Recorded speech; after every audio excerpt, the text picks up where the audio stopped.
Hola, hola, ¿qué tal? Buenas noches, ¿cómo se encuentran mis queridos amigos de Ciencia y Brujería? El día de hoy estamos transmitiendo directamente el día 7 de agosto del año 2023. Y pues bueno, hoy venimos con las noticias, Noti Brujo Informa. Entonces vamos a hablar, ahí tenemos el icono del SAT. ¿Por qué? Porque, como ven que ya van a cobrar los servicios de brujería, o ya van a grabar impuestos. ¿Cuándo le va a tocar a la iglesia pagar por pues sus pseudociencias, sus pseudocreencias, y ahora le toca a la brujería? La brujería va a tener que pagar impuestos. O sea, si tú vas y te hacen una limpia, vas a tener que declarar que te fueron a hacer una limpia o que te leyeron las cartas.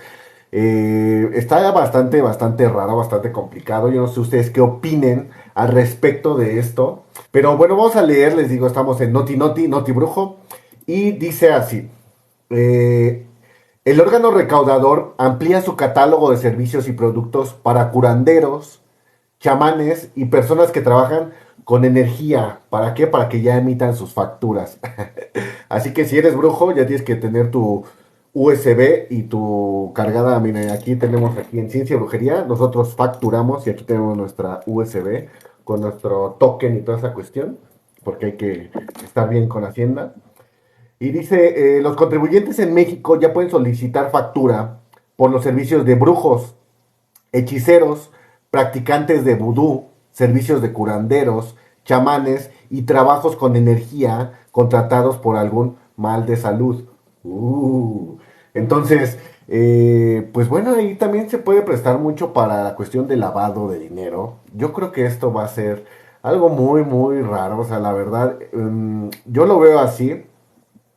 Supongamos que agarras a unos morros, los vistes de blanco y abres un pinche mega, ¿qué se puede decir? Una mega estructura o algo así, y ya los contratas y ya dan servicios y ahí lavas el dinero porque pues tiene un valor intrínseco. O sea, no hay un valor, un estatuto que diga pues que una lectura de cartas o que te quiten al muerto o que hagas una amarra, todo eso tenga un precio, ¿no? Entonces, la verdad es que ahí va a estar bastante el tema de lavado de dinero, yo creo. Y dice, esta herramienta podrá identificar la clave del producto o servicio que deseas, facturar con los servicios de hechiceros o vudú, servicios de curanderos, chamanes y trabajos con la energía contratados. Informó el organismo recaudador que amplió su catálogo de servicios y productos para que estas personas emitan facturas. También se puede solicitar por temas de salud de servicios de herbolaria o herbolarios, curas médicas con algas o algas marinas y servicios de curas con fuentes de termales. El mercado de Sonora de la Ciudad de México y Catemaco, Veracruz, son reconocidos por trabajos ligados a la brujería y a las hechicerías, como el Callejón Diagon de México. La casi eterna crisis económica que sufre México ha orillado a millones de personas a entregarse ciegamente a las prácticas de brujería y espiritismo, al grado de los servicios esotéricos se ofrecen en la vía pública y han permitido un inusual crecimiento en esta industria, dice Ariel Maldonado Salazar, investigador de la Facultad de Estudios Superiores Aragón de la UNAM. Agregó que la creencia en la brujería en el pleno siglo XXI es sin duda motivo de preocupación, debido a que es fomentada por la inestabilidad social, producto del desempleo, la inseguridad o cambios económicos desorbitantes. Pues sí, la brujería puede ser, se puede decir que puede ser propulsada por esas cuestiones, pero hay que saber que la brujería ha sido un tema que existe desde tiempos inmemorables, ¿no? Desde el principio de la humanidad nosotros hemos creído en cosas que no existen y en el más allá y todas esas cuestiones. ¿Por qué? Porque es de seres humanos. Vamos a dar una breve explicación de que entonces, pero ¿qué pedo con la brujería? Y nos dice así. La brujería es el conjunto de creencias, conocimientos prácticos y actividades atribuidos a ciertas personas llamadas brujas, que están supuestamente dotadas de ciertas habilidades mágicas. La creencia en la brujería es común en numerosas culturas, desde la más remota antigüedad, y las interpretaciones del fenómeno varían significativamente de una cultura a otra. Algunas teorías relacionan a la brujería europea con antiguas religiones paganas de la fertilidad, aunque ninguna de ellas ha podido ser demostrada. Las brujas tienen una gran importancia en el folclore de muchas culturas y forman parte de la cultura popular. Si bien este es el concepto más frecuente del término bruja del siglo XX, el término ha sido reivindicado por sectas ocultistas y religiones neopaganas, como la Wicca, para designar a todas aquellas personas que practicaban cierto tipo de magia, sea esta maléfica, magia negra, o benéfica, magia blanca, o bien adeptos a una determinada religión. La brujería es considerada una forma de espiritismo. Para el cristianismo, la brujería se ha relacionado frecuentemente con la creencia de un espíritu malévolo, especialmente durante la Edad Moderna, cuando se desató en Europa una obsesión por la brujería que desembocó en numerosos procesos y ejecuciones de brujas, la denominada caza de brujas. Un uso más extenso del término se emplea para designar en determinadas sociedades a los magos o chamanes. Pero bueno, esto es un poco de la historia de por dónde viene lo de la brujería. Y acá le estamos platicando, si vas entrando al live, buenas noches, mi nombre es Enrique Hernández, seas bienvenido al canal de Ciencia Brujería. Y estamos platicando, Noti Brujo, de que los chamanes, los brujos y todas estas cuestiones que manejan las energías van a tener que declarar sus impuestos por estos servicios.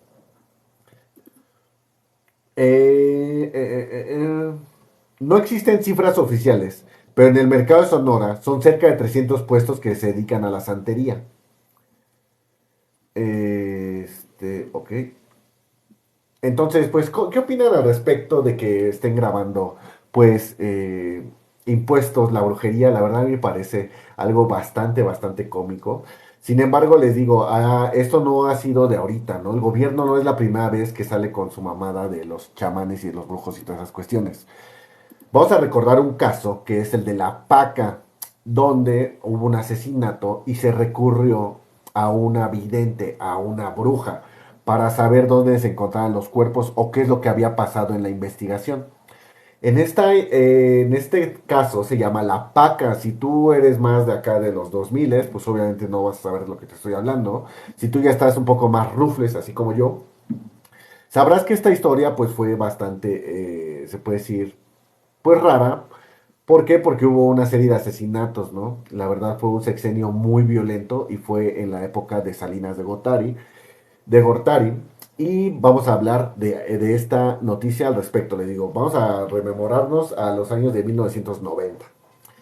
Francisca Cetina protagonizó uno de los capítulos más infames de la política mexicana del país. La Procuraduría, el hermano del presidente e importantes congresistas estuvieron involucrados. Uno de los episodios más controvertidos e increíbles de la política mexicana tuvo lugar el 8 de octubre de 1996, cuando la vidente Francisca Cetina, alias La Paca, dio a la justicia mexicana hasta el cadáver de un diputado, quien fue acusado de ser el actor intelectual del asesinato de otro importante político del país. La historia empezó años atrás con el homicidio del que fuera secretario general del Partido Revolucionario Institucional, PRI, y exgobernador del estado de Guerrero, José Francisco Ruiz Massieu, quien estuvo casado con la hermana del expresidente Carlos Salinas de Gortari. El día 28 de septiembre de 1994, un grupo de asesinos a sueldo descargaron sus armas contra el político mexicano a las puertas del Hotel Casablanca, en pleno corazón de la Ciudad de México. El atacante Daniel Aguilar Treviño trató de huir, pero fue detenido metros adelante. Había sido contratado por 50,000 pesos por el diputado federal Manuel Muñoz Rocha, en Tamaulipas, para asesinar a Ruiz Massieu, declaró Aguilar Treviño según versiones de las autoridades de ese entonces. 2 años más tarde, el 8 de octubre de 1996, la Paca tuvo una visión. Dijo que sabía dónde estaba el cadáver de Manuel Muñoz Rocha, quien había desaparecido poco después del asesinato del priista Ruiz Massieu, y era señalado como el actor intelectual. Una fotografía del periódico Reforma daría cuenta que Muñoz Rocha asistió al velorio de Francisco Ruiz Massieu. Luego de eso no se supo más de su paradero. Francisca Cetina, alias La Paca, o sea, la bruja de esta historia, practicaba el vudú, cartomancia y astrología. Cartomancia es lo del tarot y toda esa cuestión. Luego se sabría que fuera consejera espiritual de Raúl Salinas de Gortari, hermano del expresidente Carlos Salinas de Gortari, quien fue mandatario desde 1988 a 1994.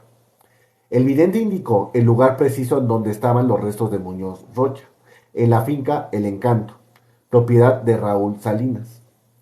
Al día siguiente, el entonces subprocurador de justicia, Pablo Chapa Besanilla, llevó a la paca hasta la finca El Encanto para corroborar si lo que decía era cierto.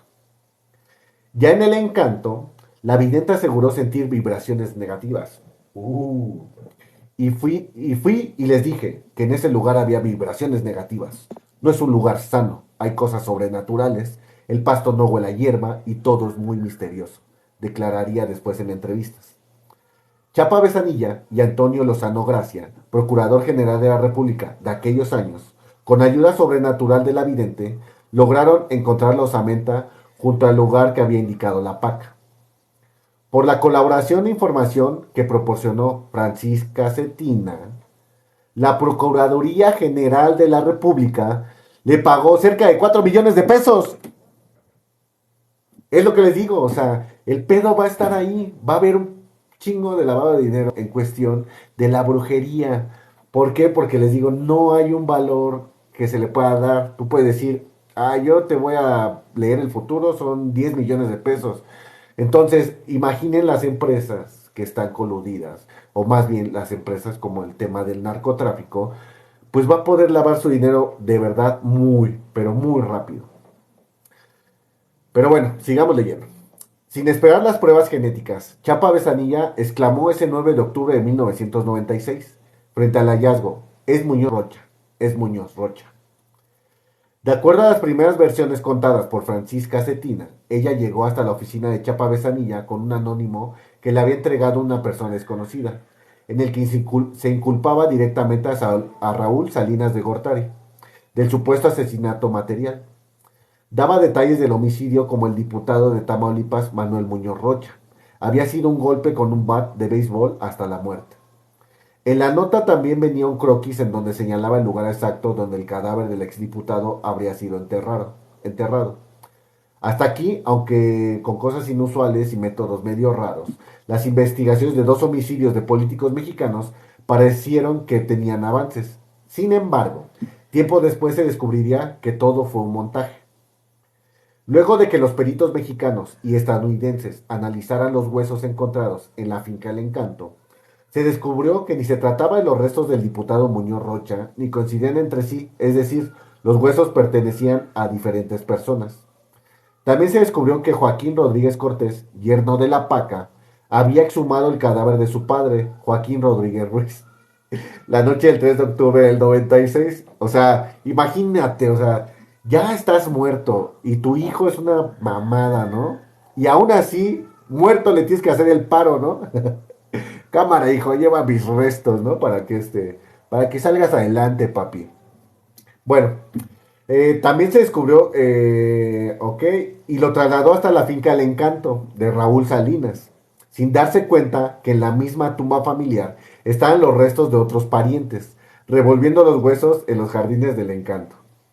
Un año antes, en marzo de 1995, Raúl Salinas, el hermano del expresidente Carlos Salinas de Gortari, y para ese entonces apodado el hermano incómodo, fue detenido por su presunta participación en los homicidios de su yerno, Francisco Ruiz Massieu, y determinó la Procuraduría General de la República. Hay que recordar que Raúl Salinas de Gortari ya salió.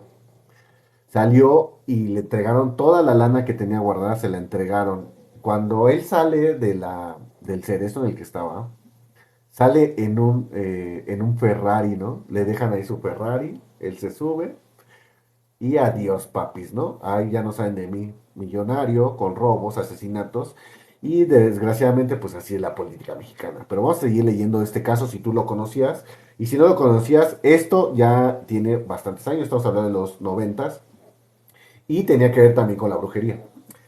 Durante el proceso salieron muchas cosas a la luz, como que Cetina y Raúl Salinas se conocían desde 8 años antes, cuando Salinas fue a solicitar trabajos de protección a la vidente y pedía ayudar para utilizar los amuletos de magia que les llevaban desde África, como colmillos de elefante.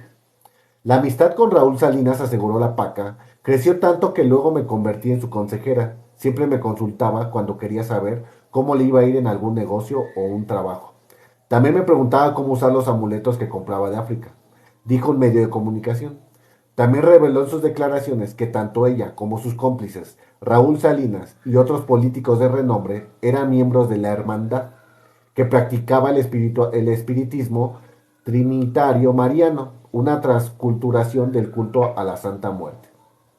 El entonces presidente de México, Ernesto Zedillo, tuvo que destituir al procurador Lozano Gracia por el escándalo que originaron estas revelaciones.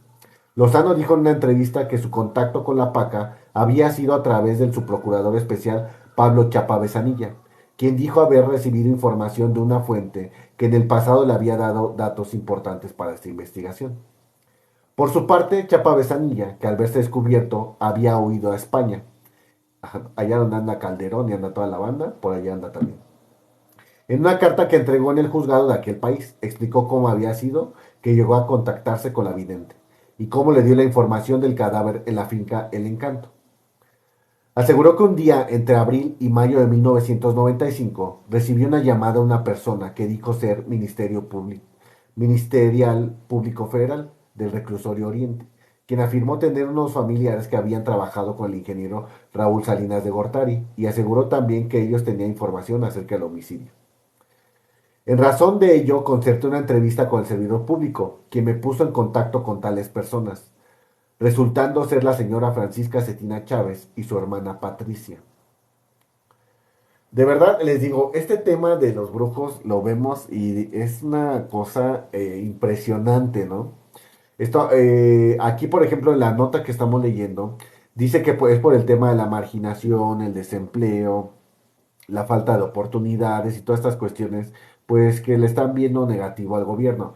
Sin embargo, los políticos más poderosos y muchos empresarios aquí en México son muy creyentes de los temas de brujería, de espiritismo y todas esas cuestiones. Aquí en México, la verdad, la superstición es parte, es un canon de nuestra formación y es parte de nuestra vida. La verdad es que aunque tú no creas en casi nada de supersticiones, tenemos una u otra cosa que hacemos con esta mentalidad, ¿no? Por ejemplo, una de las cosas, o sea, mi canal se llama así Museo de Brujería, obviamente creo en la brujería, pero hay unas cosas que, pues no, o sea, la verdad hasta ver no creer, hasta no ver no creer.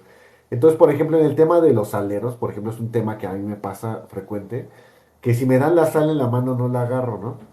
O sea, me tomo así como que déjame en la mesa y yo la agarro. ¿Por qué? Porque dicen que es como de mala suerte y me lo inculcaron desde niño.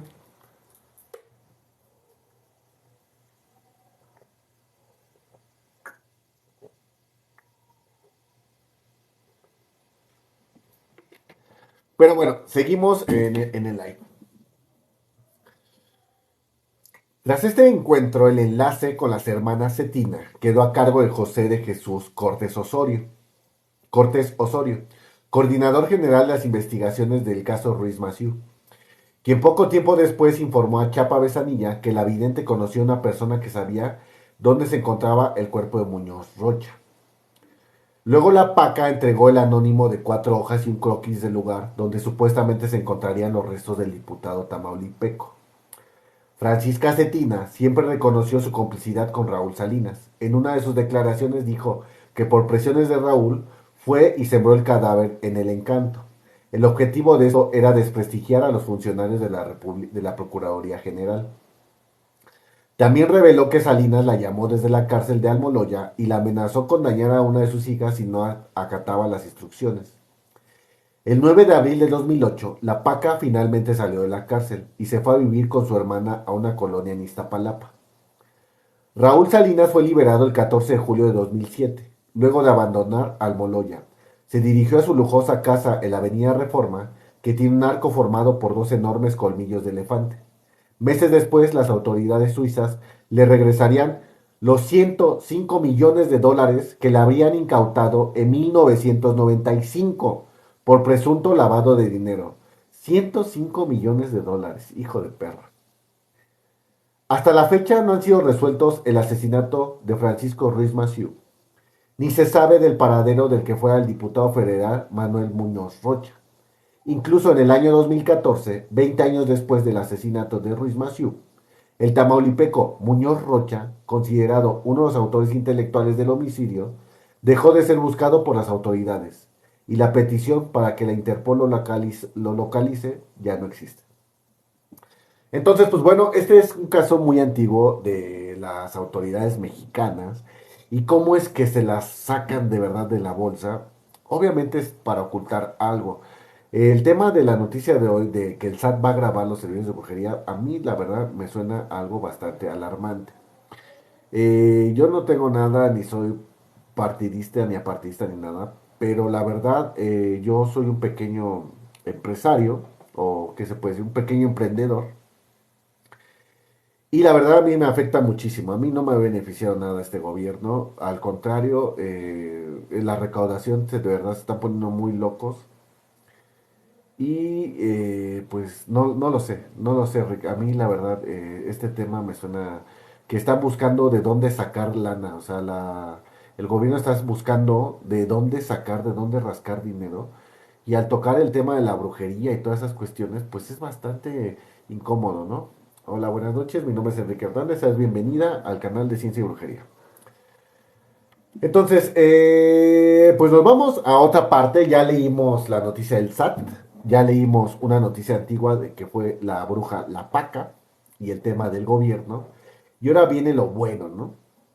Vamos a hablar de los chamanes o de las brujas más poderosas que han existido en la actualidad. Solamente en México, obviamente. Entonces, hablemos de ella. Hablemos de ellos o de ellas, ¿no? Eh, Ideada originalmente como una serie de artículos, esta obra pretendía ser el inicio de un proceso de rescate de la sabiduría original de México. Ojalá que este primer intento nos haga ver a todos los que habitamos en México que detrás de la crisis del materialismo que vivimos, el espíritu pide renacer y que es nuestra obligación darlo a la luz. Bajo esta inquietante premisa, el científico mexicano y explorador de la conciencia humana, Jacobo Greenberg, nos introduce al primer tomo de una de sus obras más extraordinarias y sin embargo de la que poco se habla, Los chamanes de México. En esta realización de corte científico documental, Greenberg nos explica desde una perspectiva psicológica y antológica la experiencia chamánica, los poderes curativos, la clarividencia, pero también señala los medios por los que se logran estos resultados, que básicamente son tres: la intuición o sensibilidad, su poder de voluntad y un optimismo envidiable. Pocas veces aparecen figuras como Greenberg, aquel lúcido psicólogo y científico que lo arriesgó todo para engrandecer la figura del brujo curandero mexicano. A través de su teoría sintérgica nos dice que la conciencia es medible y por tanto existen diferentes niveles de ella para dibujar el exterior que percibimos. Así, con su teoría dermóptica que explora la telepatía en niños mexicanos y cómo la piel puede ser un medio de transmisión de información que ya está patentado, obviamente por Google, ahí tomen nota, la piel, nuestra piel, es como se puede decir, envía impulsos eléctricos. Entonces, ahora sí que en un futuro tal vez podemos ocupar nuestra piel como para manejar la computadora o algo, ¿no? Eso ya está patentado, o sea, este güey tenía razón y estamos hablando de hace algunas décadas. Pero bueno, hice ahí mi interrupción. Confabuló a lo largo de su vida una aproximada de 5 libros y un Instituto Nacional para el Estudio de la Conciencia en México. Sus más célebres trabajos mantienen fricciones con ideas como la del orden implicado del físico cuántico David Bohm e inclusive de forma indirecta con el trabajo de campo del antropólogo Carlos Castaneda. Para acreditar su teoría sintérgica, Greenberg y un equipo de investigadores se introdujeron a las cátedras del día a día de curanderos famosos mexicanos, como Don Lucio en Morelos, Doña María Sabina en Huautla, Doña Asunción en Hidalgo, Doña Licha en Puebla y la misma Pachita en la Ciudad de México. Resulta fascinante encontrarnos con textos como este, donde se desmenuza en finas hebras experiencias de nuestra cultura endémica, o a las palabras de Anton Artois, la cultura eterna de México, lo que ha podido sobrevivir al modernismo, al menos desde la más antigua de las civilizaciones mexicanas, de las que se tiene registro, la Tolteca. Greenberg se refiere a los chamanes mexicanos como algunas de las personas más desarrolladas del planeta, psicólogos autóctonos, de los que deberíamos de servirnos de su brillantes antes de que terminemos sepultados bajo la modernidad y el fuerte desapego de nuevas generaciones a los conocimientos tradicionales de su propio linaje. Ahí pues hay un tema, la verdad, en el tema del chamanismo y de la brujería y todo eso, pues el tema es preservar las tradiciones, si bien algunas pues no podrían caber en nuestra mente, estos rituales pues se puede decir que se siguen haciendo y son de verdad muy poderosos. Si a ti te gusta la música electrónica, ¿y has ido alguna vez a un rave, a una de estas toquines, o a un concierto, lo que sea? Es lo mismo que estuviéramos en las cavernas, ¿no? Con, no sé, dos cavernicolitas y pegándole a dos huesos y ahí haciendo algunos sonidos. Es la misma energía, o sea, hagan de cuenta que es el mismo escenario, solamente que ahora imagínense más grande.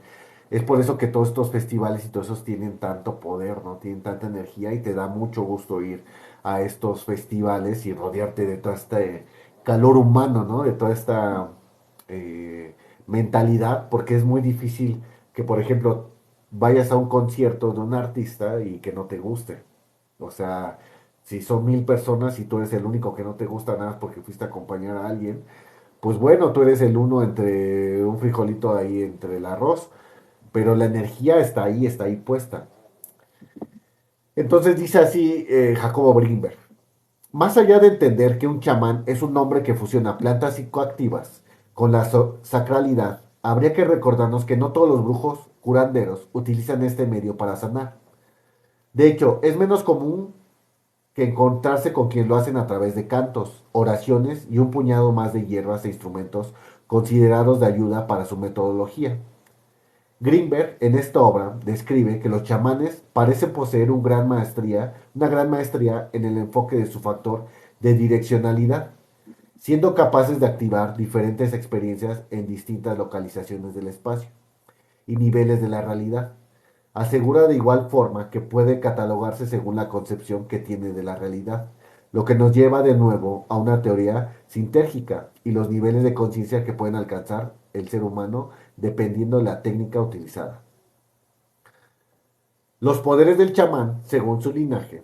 Greenberg advierte que según el linaje de cada pueblo es como sus chamanes desarrollan múltiples habilidades extrasensoriales, algo así como dones, desarrollados culturalmente que a la par distingue mediante un análisis neurocientífico de su nivel de conciencia. Dentro de esta selección de hombres y mujeres sabios, no podemos permitir imaginar. Entonces, ahí les digo, está bastante el tema este. Y vamos a entrar con un brujo, que sería Don Lucio. Don Lucio, este chamán, estudiado y descrito en este libro, proviene del linaje de los graniceros o los ritualistas del rayo de México en el estado de Morelos. Don Lucio y otro grupo más de chamanes de la zona pueden controlar las condiciones atmosféricas, de manera que son capaces de sosesgar, postergar o evitar desastres naturales. También se comunican con los trabajadores del tiempo, seres del mundo invisible que habitan en el espacio. Según este linaje, solo pueden comunicarse con ellos quienes hayan sido escogidos por estos seres. Y además deben pasar la prueba del rayo, que literalmente consiste en sobrevivir a la caída de uno sobre su cuerpo.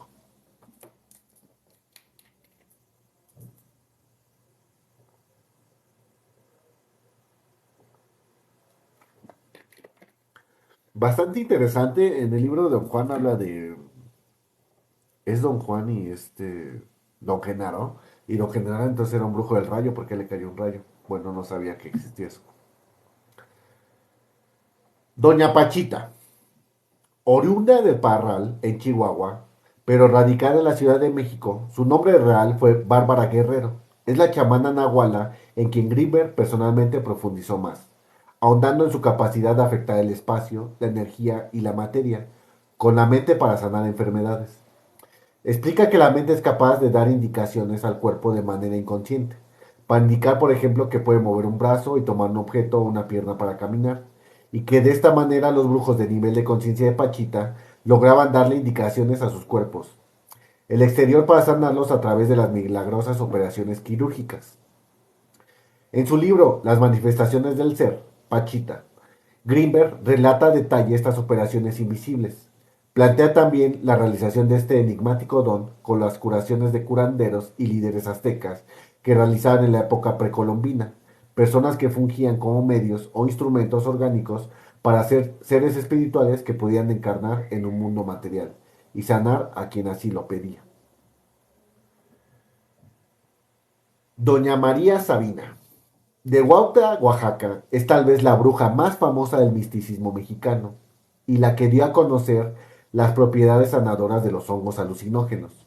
Su don era el de acompañar e instruir a los viajeros psicodélicos en su búsqueda del yo interno, logrado a través de letanías y hermosos cantos.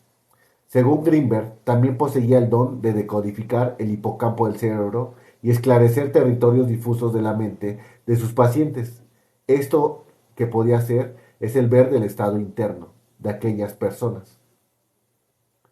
Don Iván Ramón, originario de la Sierra de Oaxaca y habitante de la Ciudad de México, este chamán, al igual que Pachita, entraba en trance para permitirse curar como medium. Desde los 5 años, don Iván Ramón poseía una increíble sensibilidad que le permitía ser poseído por seres espirituales.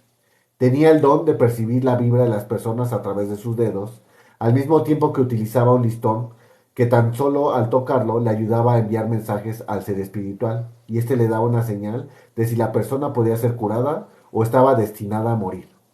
Según fuera el diagnóstico superior, era como elegía el tratamiento y los ingredientes que utilizaba para la sanación. También don Ramón poseía el don de exorcizar, lo que muchos chamanes alrededor de México conocen como desalojo. Cada uno de estos chamanes lograron una preparación envidiable, penetrar áreas de sí mismo que en el cerebro humano usualmente se encuentran bloqueadas, intransitables para cualquier humano de nivel de conciencia promedio. Para ayudar a otros es tal vez el don más admirable de estos psicólogos autóctonos de México. Nos han enseñado con humildad a lo largo de los años. Y aquí seguirán, permaneciendo como viejos libros esperando a ser nuevamente abiertos por aquel que requiera explorar su origen y el de todas las cosas. Pues bastante interesante el tema de los chamanes mexicanos y de Jacob Brinberg y toda esa cuestión. Y pues estas fueron, ahí vamos a hablar mañana en el Notibrujo de mañana. También nos salió una noticia, pero ya será el día de mañana. Que científicamente está tratando de comprobar una teoría que dice que nuestro ADN empieza a cambiar, ¿cómo te diré? Que el ADN puede cambiar su composición por los pensamientos, por la mente, o sea que tú puedes cambiar el ADN. Lo están tratando de comprobar científicamente. Y lo que les digo, o sea, Jacob Brimmer lo pensó, los chamanes lo hacían y solamente ahorita la ciencia pues trata de demostrar lo que ellos ya vieron, lo que ellos ya conocían, ¿no? Entonces, pues esto fue el canal de Ciencia y Brujería. Este fue nuestro episodio del día de hoy de Noti Brujo. Y vamos a pues decirles buenas noches. Muchas gracias por seguirnos. Vamos a hacer un resumen así rapidísimo. Entonces, noticia número uno. El SAT va a grabar los servicios de brujería, de curación, de sanación con hierbas. Todo lo que sea con brujería y sanación lo vas a poder facturar. Vas a poder decir, fui a que me leyeran las cartas y fueron 50,000 pesos. Y a ver cómo te va a regresar el SAT ahí la lana o cómo vas a lavar el dinero. Bueno, no sé cómo le vas a hacer. Pero bueno, esa fue la noticia número uno. Noticia número dos, hablamos del caso de la PACA del año de 1998 y que estuvo involucrado el presidente, expresidente Raúl Salinas de Gortari y su hermano, bueno, más bien, Raúl Salinas de su hermano, Raúl Salinas de Gortari era su hermano de este pinche pelón. Y cómo fue que ahí estuvieron ahí en contubernio con una bruja. Y punto número 3, hablamos de los brujos más poderosos de México y qué es lo que hacían ellos. Entonces, pues este fue el capítulo del día de hoy. Espero que les haya gustado, que haya sido entretenido. Y muy buenas noches. Yo me voy, les mando un fuerte abrazo y muerte a Sócrates. ¿Nos estás viendo?